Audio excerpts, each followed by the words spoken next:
მე დღეს მინდა გამოვეხმაურო მასმედიაში, საინფორმაციო საშუალებებში გასულ მოსამართლეების წარმოუდგენელ კორუფციის ფაქტებს, რომელიც ჩვენ ვიხილეთ არაერთ ეთერში და მინდა ასევე გამოვეხმაურო იმ ფაქტს, რომ ზუსტად აი ამ კორუფციის გამო, როდესაც მოსამართლეები არიან პრაქტიკულად, არ ვიცი, ყველაზე უფრო კორუმპირებულები, რამდენიმე ის კლანის მოსამართლე, რომელზეც ჩვენ ყველაფერი ძალიან კარგად ვიცით, ეს ეხება ასევე იუსტიციის უმაღლეს საბჭოს და ჩვენ ვნახეთ ის კადრები და არაერთი ინფორმაცია, რამდენად კორუფციაშია ჩაფლული სისტემა და სწორედ ამიტომ ასევე მინდა გამოვეხმაურო სწორედ იმ განცხადებას, რომელიც გავრცელდა გუშინ, რომ კეთილსინდისიერების და კორუფციის წინააღმდეგ ტესტის და შემოწმების გავლა არ სურს არც ერთ მოსამართლეს.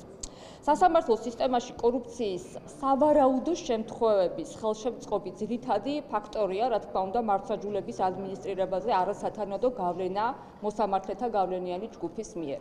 სწორედ ეს მოსამართლეთა გავლენიანი ჯგუფი და ეს ადამიანები ჩვენ ვიცით, რომ ზუსტად დააქსანქცირა სახელმწიფო დეპარტამენტმა, არიან ის ადამიანები, რომლებიც პრაქტიკულად აკეთებენ ყველაფერს იმისთვის, რომ მართლ ძალას დაუქვემდებარონ სასამართლო სისტემა. ესენი არიან ადამიანები, რომლებიც იშენებენ მილიონიან სახლებს, ესენი არიან ადამიანები, რომლებიც არიან ჩაფლული კორუფციაში, ყიდულობენ ძალიან ძვირფას სამკაულებს იმ ხელფასით, რომელიც არ შეესაბამება სწორედ იმ ქონებას, რომელიც არის, ასე ვთქვათ, მათ დეკლარაციაში. მე კვლავ ვიმეორებ საკითხს, რომელზეც ქართული ოცნება და უმრავლესობა ძალიან დიდი ხანია ამბობს, რომ ეს არის ტყუილი და არაფერი ამას საერთო სასამართლო სისტემის გაჯანსაღებასთან არ აქვს. ეს არის საკითხი, რომელიც ეხება მოსამართლეების კეთილსინდისიერების და ქონების შემოწმებას და მე ვთავაზობ და მოვითხოვ ასევე შესრულდეს ვენეციის კომისიის რეკომენდაციები, რაც გულისხმობს იმას, რომ პირველ რიგში უნდა დაიწყოს იუსტიციის უმაღლესი საბჭოს ყველა არამოსამართლე თუ მოსამართლე წევრის კეთილსინდისიერების და კორუფციის ტესტის შემოწმებად, რაც არის ბეტინგის სისტემა. ეს რას გულისხმობს ეხლა და რასაც გვატყუებს ჩვენ ქართული ოცნება. ეს არის შესამოწმებელი პირის და მასთან დაკავშირებული ახლო პირების ქონების წარმომავლობის კანონიერების შემოწმება. ხაზს უსვამ ქონების წარმომავლობის კანონიერების შემოწმება. იმ პირების და იმ პირის ოჯახის წევრების, რომელზეც გადაფორმებული აქვს ჯერ შემთხვევაში ხოლმე ქონება. ფინანსური ვალდებულებებისა და მათგან მომდინარე კერძო ინტერესების შეფასება. მეგობრებო, წარმოუდგენელია საჯარო სამსახურში იყო მთელი ამ წლების განმავლობაში, ქონდეს ის ხელფასი, რაც დეკლარაციაშია ნაჩვენები და უბრალოდ ასეთ ფუფუნებაში ცხოვრობდე. არ არსებობს საჯარო პატიოსანი მოხელე, რომელსაც ასეთი ფუფუნება აქვს დეკლარირებული თუ არადეკლარირებული. ამიტომ მე ვთავაზობ პირველ რიგში კეთილსინდისიერების და ქონების წარმომავლობის შემოწმებას. მეორე, ეს არის პროფესიული უნარების ეთიკის ცოდნის შეფასება. ეთიკის შეფასება არის ძალიან მნიშვნელოვანი, მათ შორის ეთიკის შეფასება, როდესაც მოსამართლეები და განსაკუთრებით იუსტიციის უმაღლეს საბჭოზე მაქვს მე ხა ყურადღება გამახვილებული, იღებენ პოლიტიკურ გადაწყვეტილებებს და შემდეგ უკვე კორუფციაში ეჭვმიტანილები სანქცირდებიან ჩვენი პარტნიორი სახელმწიფოების მიერ. და მესამე, ორგანიზებულ დანაშაულში ჩართულ პირებთან კავშირის დადგენა.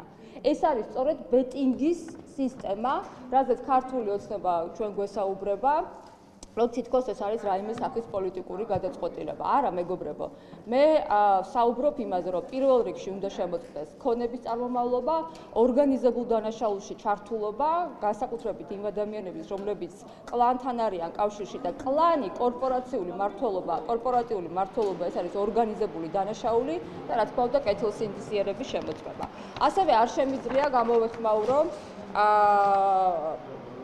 უზენაესი სასამართლოს მიერ გავრცელებულ განცხადებას, როდესაც იქ ბეტინგის სისტემას პოლიტიკურ მანიპულაციებს უწოდებს, მე ვთავაზობ ხელისუფლებას და ყველა პოლიტიკურ პარტიას, ძალას, საპარლამენტო, ასე ვთქვათ, უმრავლესობას თუ ოპოზიციას, ხარი დაუჭიროს ბეტინგის სისტემას იუსტიციის უმაღლეს საბჭოში. იუსტიციის უმაღლესი საბჭო, ეს არის ორგანო, რომელიც უნდა იყოს სრულად დამოუკიდებელი და ეს არის ორგანო, რომელიც ახდენს ადმინისტრირებას, მართვას და კოორდინირებას სასამართლო სისტემის. ამიტომ მე ვფიქრობ, რომ დაწყება იუსტიციის უმაღლესი საბჭოდან არის ყველაზე უფრო მნიშვნელოვანი. ნებისმიერი ადამიანი, რომელიც ამბობს, რომ ბეტინგის გარეშე, ანუ ქონების წარმომავლობის შემოწმების დადგენის გარეშე შესაძლებელია ამ ადამიანების კლანის, ასე ვთქვათ, ან განთავისუფლება, ან გაგდება სამსახურიდან, ეს არის ჩვეულებრივი მიუღწეველი ამოცანა, ამიტომ ჩვენ უნდა მივდიოთ იმ სტანდარტებს, რომელიც ჩვენ დაგვისახა ვენეციის კომისიამ.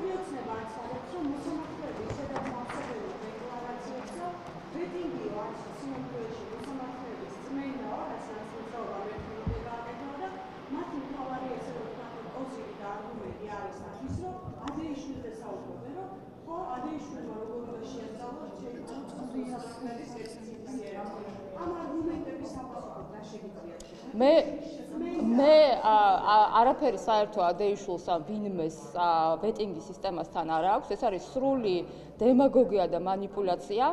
მე ჩამოვთვალე სამი ძირითადი კომპონენტი, რომელიც არის ყველაზე მნიშვნელოვანი შესამოწმებელი. ეს არის მოსამართლეების იუსტიციის უმაღლესი საბჭოს წევრების, განსაკუთრებით იმ ადამიანების, ვინც ემორჩილებიან კლანს და მათთან დაკავშირებული ახლო პირების ქონების წარმომავლობის შესწავლა. თქვენს ეთერში გავიდა რამდენიმე დღის წინ და არა ყველა მასმედიის ძირითად საშუალებებში იმ ადამიანის ერთ-ერთი მოსამართლის ქონება, რომელიც წარმოუდგენელია საჯარო პირის მიერ იყოს შეძენილი, თუ იგი პატიოსთან და საჯაროდ, ასე ვთქვათ, ხელფასზე ცხოვრობს. ამიტომ ყველა ის სამი კომპონენტი, რომელიც ჩვენ ჩამოვთვალეთ და მე ჩამოვთვალე ახლა, რომელიც მოწმდება და განსაკუთრებით ამას უთითებს ვენეციის კომისია, არის განსახორციელებელი. არავით არის საერთო ამას ან ადეიშულთან ან ვინმესთან საერთოდ არა აქვს.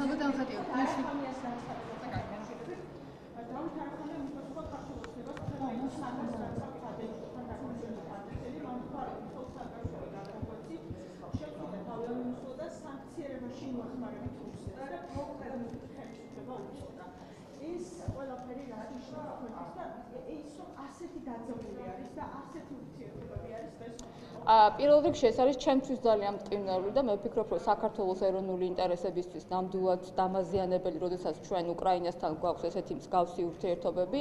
ერთადერთი შემიძლია გითხრათ, რომ ქართულმა ოცნებამ თუ ვინმეს ან რამეს უნდა დააბრალოს ზოგადად ის, რომ არც ინტერპოლი, არც ევროჯასტი, არც ერთი პარტნიორი სახელმწიფო არ ითვალისწინებს საქართველოს სასამართლოს გადაწყვეტილებებს, ეს არის სწორედ ქართული ოცნების ბრალი და არც უკრაინის ბრალი და არც უკრაინის ხელისუფლების ბრალი.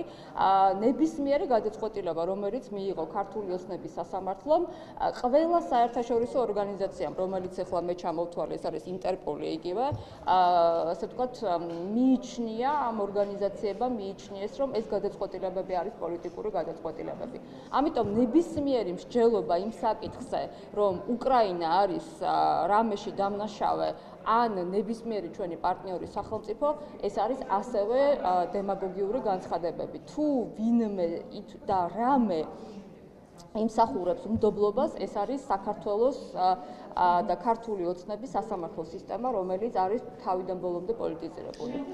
იგივე თემაზე ულტიმატუმის ემსაუბართ თქვენს რამდენად მისაღებდა და ჩვენ გვაქვს შავხოლების რეკორდები თქვენ საუბრობთ საქართველოსთან მიმართებით და ამ პროცესში როგორ ახსენეთ ახალწელს კიდევ ერთხელ გადანაშაულებენ, რომ სანქციების გვერდის ავლა ხდება აფრიკის მხრიდან. რაც დავიწყოთ სააკაშვილის განთავისუფლებაზე, მე ვფიქრობ, არახამიას განცხადება იყო, რომ გადმოგვეცით სააკაშვილი, მიხეილ სააკაშვილი არის უკრაინის მოქალაქე და მე ვფიქრობ, ძალიან ჰუმანური გადაწყვეტილება იქნებოდა, რომ ჯანმრთელობის მდგომარეობის შესაბამისად, რომელიც მთელი ამ, ასე ვთქვათ, პერიოდის განმავლობაში იყო ნამდვილად მსჯელობის საგანი, ასე ვთქვათ, უკრაინას მისი მკურნალობისთვის გადაცემოდა უკრაინის მოქალაქე მიხეილ სააკაშვილი. ეს იქნებოდა ჰუმანური გადაწყვეტილება და მე ვფიქრობ, ეს იქნებოდა ნამდვილად ჰუმანიტარული აქტი საქართველოს ხელისუფლების მიერ განხორციელებული. რაც შეეხება სანქციების თავიდანავლას, მე გუცფელად შემიძლია გითხრათ ერთი რამ, რომ მე არც ის არ მომწონს, რომ საქართველოს შეიძლება დასახელებული იყოს როგორც მესამე ქვეყანა, ხო, საიდანაც მიდის თქვათ მანქანები, ან მიდის სხვადასხვა ელექტროსაშუალებები, სხვადასხვა ქვეყნებში, რომ შემდეგ იქიდან გავიდეს რუსეთში. ერთადერთი რაც შემიძლია გითხრათ არის ის, რომ საქართველოს უნდა გააკეთოს ყველაფერი იმისთვის, რომ შესაბამისობაში მოვიდეს ევროკავშირის საგარეო პოლიტიკურ პრიორიტეტებთან. ეს ეხება ფრენებს პირველ რიგში და ეს ეხება ზოგადად ნამდვილად, ასე ვთქვათ, დამოკიდებულებას რუსეთის ეკონომიკაზე. რაც შეეხება სანქციებს, თუ საქართველოს ხელისუფლება დახურავს ამ ეჭვებს, ეს იქნება განსაკუთრებით კარგი ყველა ადამიანისთვის, ჩვენი მოქალაქეებისთვის და ეროვნული ინტერესებისთვის.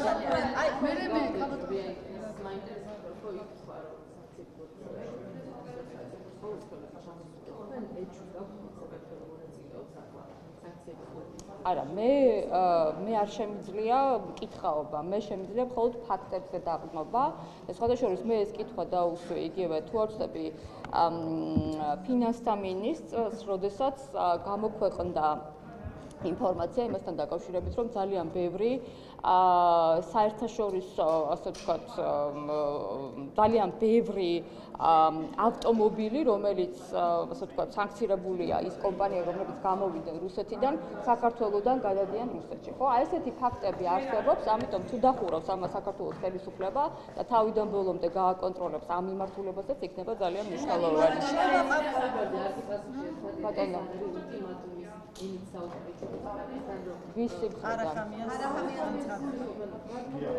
მიხეილ სააკაშვილი ერთგვარი პირდაპირი დათქმა ხო ის რომ ჩვენი ქვეყნის სანქციების გასავლაში მონაწილეობს და რუსეთთან ბრძენების აკრძალვა. მე ერთადერთი რა არა, მე შემიძლია გითხრათ, რომ ძალიან მწუხვარ, ერთადერთი ძალიან მწუხვარ, რომ საქართველოსა და უკრაინას შორის არის მსგავსი ძალიან დაძაბული ურთიერთობები და ძალიან სამწუხაროა, რომ ეს დაძაბულობა განსაკუთრებით არის იმ ფონზე, როდესაც უკრაინა არის რუსეთის სამხედრო აგრესიის ქვეშ.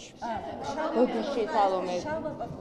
გამოქვეყნა საკმაოდ ვრცელი Facebook სტატუსი. არ მინახავს. გუშინ პრინციპში გაგრძელება არის იმ წერილის, რომელიც მთავრობის ადმინისტრაციამ გავრცელა. საუბარი არის იმასთან დაკავშირებით, რომ ჩვენ წლების განმავლობაში თავს ვიკავებდით და განსაკუთრებით მას შემდეგ, რაც უკრაინა არის ომში, თავს ვიკავებდით აი უხერხულობაზე საუბრისგან, რაც უკავშირდება საქართველოში მსჯავრდებული და მძიმე დანაშაულებში ბრალდებული ადამიანების მაღალ თანამდებობებზე დანიშვნას. და როდესაც ეს ამ ადამიანების მიმღებლობა ხდება უკვე ევროპაში, ეს არის ცალკე პრობლემა და ძირს უთხრის დემოკრატიული ცვლილებებისკენ მიმართულ საერთაშორისო თანამშრომლობას. ეს პაპუაშვილის კონტექსტი არის. როგორ ფიქრობთ, ანუ თქვენთვისაც ამ განცდას? მე შემიძლია იგივე გავიმეორო, რომ მწუხვა, რომ საქართველოს და უკრაინას შორის არის ესეთი დაძაბული ურთიერთობები. უკრაინა არის ომში და სხვათა შორის ამაზე ვეთანხმები მთავრობის განცხადებას, რომ ნამდვილად ომშია ქვეყანა და ძალიან მნიშვნელოვანია, რომ ეს გაითვალისწინოს ყველა იმ ადამიანმა, რომელსაც გაუჩნდება სურვილი, რომ თავს დაესხას უკრაინის ხელისუფლებას, მაგრამ ასევე მნიშვნელოვანია ვთქვათ ერთი რამ, რომ თუ ვინმე არის დამნაშავე იმაში, რომ საქართველოს მართლმსაჯულების სისტემა არ იწვევს ნდობას ჩვენი საერთაშორისო პარტნიორების, ეს არის ქართული ოცნება. და ზუსტად ამაზე ვსაუბრობ მე, იმისთვის, რომ ჩვენმა მართლმსაჯულების სისტემა მიაღწიოს ნდობას, ამისთვის ძალიან მნიშვნელოვანია სასამართლო სისტემაში პრაქტიკულად ესმოდეთ და სასამართლო სისტემაში ესმოდეთ, რომ რეფორმების განხორციელება არის მნიშვნელოვანი. რაც შეეხება ჩვენი ევროპელი კოლეგებზე თავდასხმას, ზღვას და ასე შემდეგ, კიდე იგივეს გავიმეორებ, რომ ევროკავშირი პატივსცემს ზოგადად თავისუფალ მართლმსაჯულებას, დამოუკიდებლობას და ასევე კანონის უზენაესობას და ძალიან სამწუხაროა, რომ ჩვენი სასამართლო სისტემა იყოფება იმ მდგომარეობაში, როდესაც მის გადაწყვეტილებებს პოლიტიკურს უწოდებს მთელი ჩვენი საერთაშორისო ორგანიზაციები და პარტნიორები. მორჩე დავხურე ამ ეს მიმართა გადმოგვეციტო ადეიშვილიო გერმანიას და ბელგიას მიმართა რა მოლოდინი გაგვი გადმოსცემენ თუ არა და ახლა მიმართვას როგორ იგივეს გაგიმეორებთ, რომ საქართველოს სასამართლოს ამ გადაწყვეტილებებს, რომელიც არის რეალურად გამოტანილია თუ არ ვცდები რამდენიმე წლის წინ, ეს გადაწყვეტილებები არ გაითვალისწინა, მათ შორის ინტერპოლმა. გახსოვთ ალბათ თქვენ, ამასთან დაკავშირებით მიღებული გადაწყვეტილება ინტერპოლის და ამიტომ ეს არის მხოლოდ და მხოლოდ ქართული ოცნების დანაშაული, რომ ჩვენი მართლმსაჯულება არის ამ მდგომარეობაში, რაც შეეხება ულტიმატუმების ენით საუბარი გერმანიასთან და ბელგიასთან. ესეც არის ძალიან უხერხული, იმიტომ რომ როგორც გითხარით, ჩვენ ვართ იმ სიტუაციაში, როდესაც მოლაპარაკებები უნდა გაიხსნას ევროკავშირთან და არ მგონია, რომ რეალურად ეხლა საქართველოს ხელისუფლება იყოს ამ კანონის უზენაესობის სტანდარტით იმ პოზიციაში, რომ ესეთი ულტიმატუმების ენით ესაუბროს უკაცრავად ჩვენს პარტნიორებს.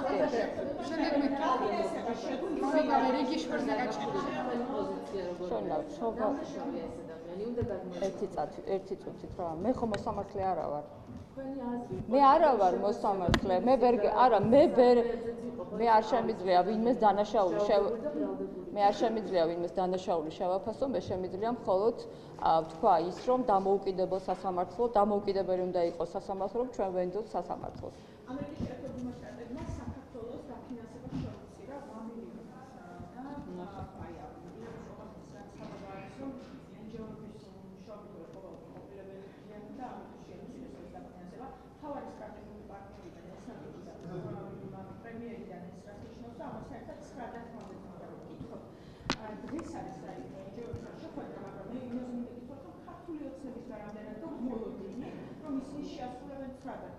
დეзинფორმაციის საკითხია, ერთ-ერთი მთავარი საკითხია და ოცნება აქეთ ევროპას მიმართავს, რომ დეзинფორმაციაში ჩვენ ცხოვრობთ საქართველოს და აქეთ დანაშაული არ მოისმის პრობლემები ერთმანეთთან და პრობლემები რა შეასრულოს პირველი არჩევნიდან და ზოგადად მნიშვნელოვანია გვესმოდეს, რომ საქართველოს საგარეო პოლიტიკური პრიორიტეტები, მათ შორის საქართველოს მიერ განხორციელებული რეფორმები არის პირდაპირ კავშირში ჩვენ საერთაშორისო პარტნიორების იმ ტექნიკურ დახმარებასთან, რომელსაც გამოყოფენ ჩვენი საერთაშორისო პარტნიორები. ამიტომ ძალიან სამწუხაროა თუ ეს დახმარება შემცირდა. პირველ რიგში მინდა გითხრათ, რომ ეს არის დახმარება, რომელიც გამოყოფილია ძალადობის მსხვერპ ქალებზე, ხშირ შემთხვევაში ბავშვებზე, ფერმერებზე, აგროსექტორზე დახმარებისთვის, სკოლებისთვის, განათლებისთვის. ეს არის ძალიან მნიშვნელოვანი, გვესმოდეს, რომ ჩვენი საერთაშორისო პარტნიორები ეხმარებიან აი ამ ჯგუფებს, ეხმარებიან ამ სეგმენტს და ძალიან მნიშვნელოვანია გვესმოდეს, რომ როდესაც ხელისუფლება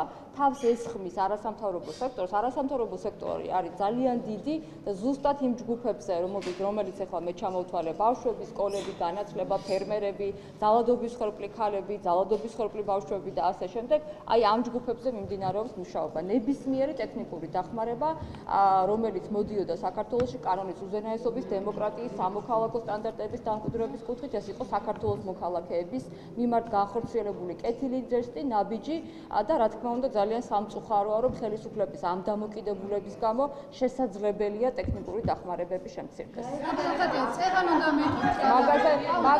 მაგაზე გეტყვით. დამავიწყდა ერთი კითხვა.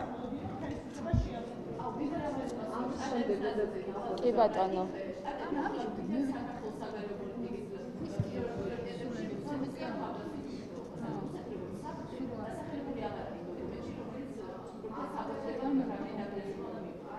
ბოდიში სალომე ვერ გავიგე რა.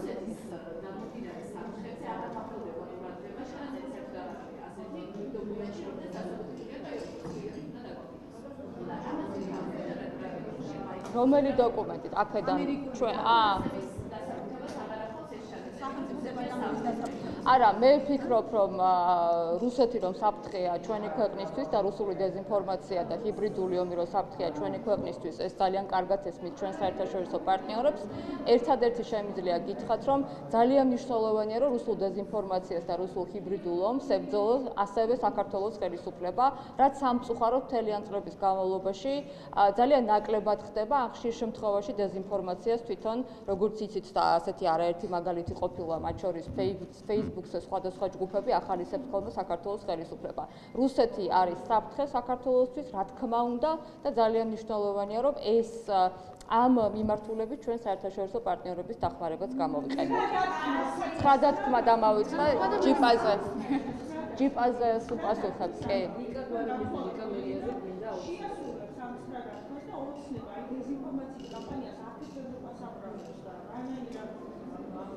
რაც შეეხება 9 დათქმის კონტექსტში, იცით, პირველ რიგში უნდა ვთქვათ ის, რომ მე არ შემიცვლია აზრი, ძალიან მნიშვნელოვანია საგარეო პოლიტიკური პრიორიტეტების თანხვედრა, დეზინფორმაციისთვის ბრძოლა, დეზინფორმაციის წინააღმდეგ ბრძოლა და ასევე რეფორმების გატარება, რომელიც არა მხოლოდ ევროკავშირს სჭირდება, ან ოპოზიციას სჭირდება, ამ რეფორმების გატარება სჭირდება იმისთვის, თითოეულ საქართველოს მოქალაქეს, რომ იყოს უზრუნველყოფილი, თავისუფალი, ჰქონდეს თავისუფალი სასამართლო და რაც მთავარია, ნამდვილად კეთილდღეობა და სიმდიდრე ჰქონდეს, როდესაც საკუთრების და ადამიანის უფლებების დაცვა იქნება სწორედ იმ სტანდარტით, რა სტანდარტსაც ჩვენ გვიწესებს ევროკავშირი.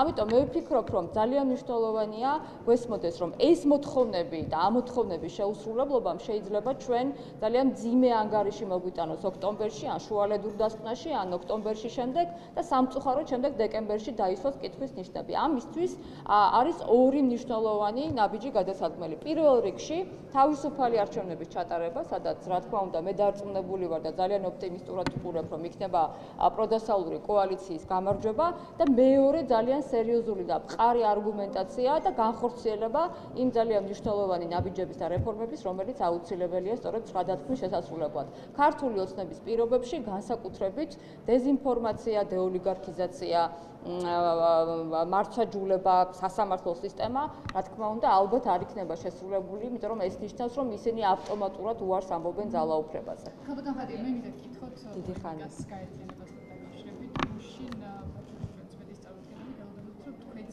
დიახ. იქნება რატომ არ ბრძანდებოდეთ ამ შეხვედრაზე და ანუ თქვენ ხშირად ამბობთ ხოლმე, რომ მაქვს ხშირი კომუნიკაცია მათთან და გარკვეულ პარტნიორობას განვიხილავ, ეს ძალაშეკრება არის პირველ რიგში წარმატებები ახალ პლატფორმას, რა თქმა უნდა, მე მქონდა და მაქვს კონტაქტი ნიკასთანაც, მე და იმ ადამიანებთან და ძალიან ბევრი ადამიანი, რომელიც იქ არის, მე გულწრფელად პატივს ვცემ, ნამდვილად ძალიან მნიშვნელოვანია სინერგიული ერთობა, რაზეც მე არაერთხელ მისაუბრია ხოლმე, ამიტომ წარმატებები ჩვენთვის ძალიან მნიშვნელოვანია, რომ ყველა პროდასალური ძალა, რომელიც ქვეყნის ცვლილებებისთვის ნამდვილად გააკეთებს ყველაფერს, იყოს წარმატებული და ბევრი რაც შეიძლება ბევრი ხმა მოიპოვოს, რაც შეეხება ჩემ გადაწყვეტილებებს და ჩემს გადაწყვეტილებას კონკრეტულად რა პლატფორმაზე როგორ ვიქნები, ამას რა თქმა უნდა აუცილებლად თქვენ გეტყვით. პირველ რიგში ამ ეტაპზე მე არ წარმოვადგენ არც ერთ პარტიას და ასევე შემიძლია გითხრათ, რომ რა თქმა უნდა ხა პოლიტიკოსის ყოველდღიურობა მოიცავს ის, რომ პირველ რიგში ხალხის ინტერესი ასახოს თავის საქმიანობაში და ასევე პოლიტიკურ კონსულტაციებს. ამიტომ როდესაც გადაწყვეტილება იქნება, რა თქმა უნდა, მე თქვენ პირველ რიგში გაგაგებინებთ ამის შესახებ. ეხლა ტექნიკური საკითხები ვერ ვიგებ ჯერ რატომ არ ბრძანდებთ მათ რიგებში თუ აპირებთ თუ მიდის თან კონსულტაციას. ანუ თქვენთვის მნიშვნელოვანია, რომ დრო დავასახელო და საათი? ამ შემთხვევაში პრობლემა არის თუ ფიქრის რეჟიმში ხართ თუ არა, კიდევ ვიმეორებ, ჩემი კონკრეტული გადაწყვეტილების შესახებ მე პირველ რიგში მე თვითონ ვაცნობებ საზოგადოებას და თქვენ, რა თქმა უნდა, ჟურნალისტებს, მე ნამდვილად ეხა უხერხულია რა იმის სახის მოლაპარაკებების დეტალები გავამჟღავნო, არა რა თქმა უნდა. ოპოზიცია სამს ასეთ რაღაც, რომ ნაციონალური მოძრაობა ახლა რამდენიმე პროცესს ნაციონალურად არის დაშლილი და ამ პროცესს უყურებთ და ამ შემთხვევაში თქვენ თუ ეთანხმებით, რომ ნაციონალური მოძრაობის გაგრძელება იქნება ეს ახალი გაერთიანება, რომელსაც ახალი ქვია და ყოველ ხომ არ ბრუნდებით ნაციონალურ მოძრაობაში ამ კუთხით. მოდით, ესე ვთქვათ, მე კონკრეტულად ვფიქრობ, რომ ყველა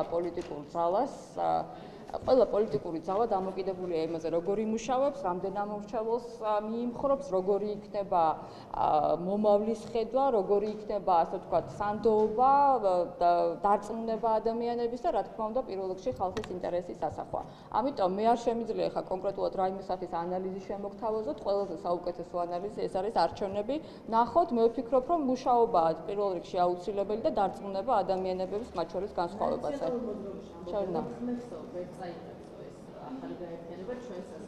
არ გავაკეთებ კომენტარს კონკრეტული არ ვერ გეტყვით ყველანაირი ამომრჩეველი, რომელიც არის ძალიან მნიშვნელოვანი ჩვენი ქვეყნისთვის, უნდა მოვიდეს არჩევნებზე იმისთვის, რომ სიღარიბე, ემიგრაცია, აი სასამართლო სისტემაში ეს ძალიან მძიმე მდგომარეობა მოგვარდეს და მე ვფიქრობ, რომ ეს არის აუცილებელი.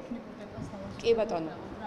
თქვენ ახსენეთ რომ კომუნიკაცია გავს რაღაც კომუნიკაციასთან, მაგრამ ცენტრზე ბატონობასაც აქვს ამ ევროპულისტები. არა, ბატონობას ალბათ კითხოთ უნდა თვითონ თავის დამოკიდებულება და პოზიცია, რაც შეეხება მე კომუნიკაცია ძალიან ბევრ პოლიტიკოსთან მაქვს, როგორც გითხარით, თუ გადაწყვეტილება, ან როცა რაიმე სახის გადაწყვეტილება იქნება ჩემი კონკრეტულ პლატფორმაზე გაერთიანების, მე რა თქმა უნდა ამ გადაწყვეტილებას გაგანდობთ და ამ გადაწყვეტილებას ვფიქრობ, რომ გაიგებთ პირველ რიგში თქვენ და მოქალაქეები ჩვენი. სალომე, შენ ხო, ხათი?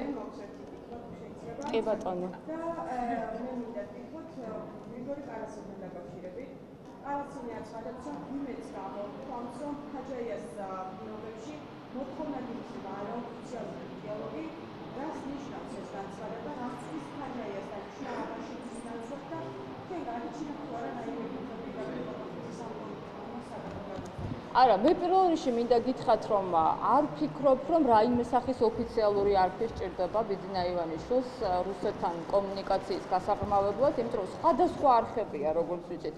იყო ფარცხალაძის არხი, მაგალითად, ფრენების გახსნაზე, იყო თვითონ ბიძინა ივანიშვილის კომუნიკაცია სხვადასხვა წარმომადგენლებთან რუსეთის, როგორც იყო მაგალითად სხვადასხვა ოლიგარქები. არის იგივე კარასინი აბაშიძის ფორმატი, რომელიც სამწუხაროდ შემთხვევაში საიდუმლო იყო ხოლმე და საქართველოს მოქალაქეები ვერ გებულობდნენ, რაზე იყო ძირითადი საუბარი. ამიტომ მე ვფიქრობ, რომ რაიმე განსაკუთრებული ის, რომ რაღაცა თქვათ, ერთი ადამიანისგან მეორეს გადააბარა საქართველოს ხელისუფლებას არ არის, თავისთავად ჩემთვის ფაქტია უცნაური, რაში სჭირდება საქართველოს ხელისუფლებას რჩეველი რუსეთის საკითხებში. ეს არის თავისთავად ძალიან სერიოზული ჩემთვის და შემაშფოთებელი, იმიტომ რომ ფაქტია, რომ საქართველოს მთავრობა, ხელისუფლება უნდა იყოს ორიენტირებული საქართველოს ძირითად კურსზე და იმ კურსზე, რომელიც არის გაწერილი საქართველოს კონსტიტუციაში. მე ვერ ხვდები, რა სჭირდება მთავრობის რჩეველი, ცალკე არ ვიცი. შეიძლება იმისთვის, რომ საერთოდ გადაწყვეტილება. რა სჭირდებათ ოფიციალურად? იცით რა მეორე ფაქტორი კი ბატონო.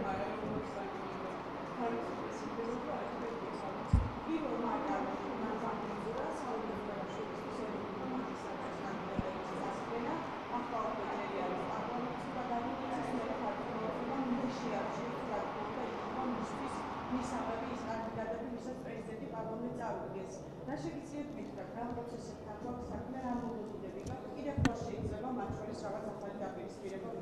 მე ვფიქრობ, რომ ეროვნული ბანკი სამწუხაროდ არის დაქვემდებარებული ხელისუფლებაზე და პირველ რიგში ეს გამოჩნდა ფარცხალაძეზე მიღებული გადაწყვეტილებით ეროვნული ბანკის ასე ვთქვათ, მთავარი ხელმძღვანელის მიერ, რა გადაწყვეტილებაც მიღებული იყო, მათ შორის გვახსოვს ალბათ ხელისუფლების მხრიდან გაკეთებული განცხადების შემდეგ სულ რამოდენიმე წუთში, ამიტომ მე ვფიქრობ, რომ ქართული ოცნება გააკეთებს ყველაფერს, რა თქმა უნდა, რომ ეროვნული ბანკის დამოუკიდებლობის საკითხი არ იყოს წინ წამოწეული კვლავ. ამიტომ ჩემი მოსაზრებით სახელმწიფო ინსტიტუტების დაქვემდებარება ხელისუფლებასთან პრაქტიკულად არის უკვე, რა ვიცი, თავიდან ბოლომდე დასრულებული, ერთადერთი ინსტიტუტი რომელიც არსებობს და დამოუკიდებელია სახელმწიფოსგან, ანუ ეს ქართული ოცნებისგან, ეს არის საქართველოს პრეზიდენტის ინსტიტუტი, რასაც ძალიან სერიოზულად და გამალებით ებრძვის ქართული ოცნება.